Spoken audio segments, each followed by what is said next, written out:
Tollywood superstar Shakib, Bubly এবং অপু বিশ্বাস এই তিনজনকে ঘিরে চলছে সোশ্যাল মিডিয়ার তোলপাড়। হঠাৎ করে গুঞ্জন শোনা যাচ্ছে বুবলি আবারও মা হয়েছে। তবে এই বিষয়টি অপু বিশ্বাস মেনে নিতে পারছেন। অপু বিশ্বাস মুখ খুললেন এবং বললেন, বুবলির নবাগত সন্তান কি আসলে সাকিবের না অন্য কারো। অবশেষে এক ইন্টারভিউতে সাকিবকে প্রশ্ন করলে সাকিব এ নিয়ে কোনো মন্তব্য করে নাই সোশ্যাল মিডিয়াতে।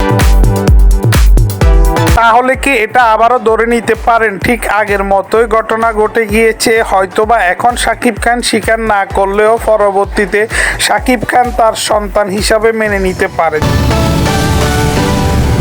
যদি এমনটাই হয় তাহলে অপু বিশ্বাস কেন বাদ যাবে? বারবার শবনম বুবলি শুধু মায়ে হচ্ছে, কিন্তু অপু বিশ্বাসের মা হওয়ার কোনো খবর শোনা যাচ্ছে না সোশ্যাল মিডিয়াতে। সুপ্রিয় দর্শক, শবনম বুবলির কন্যা সন্তান না পুত্র সন্তান হলে আপনার কাছে বেশি ভালো লাগবে? কমেন্ট করে জানাবেন। ভিডিওটি ভালো লাগলে শেয়ার করে দিবেন। Thank you for watching this video.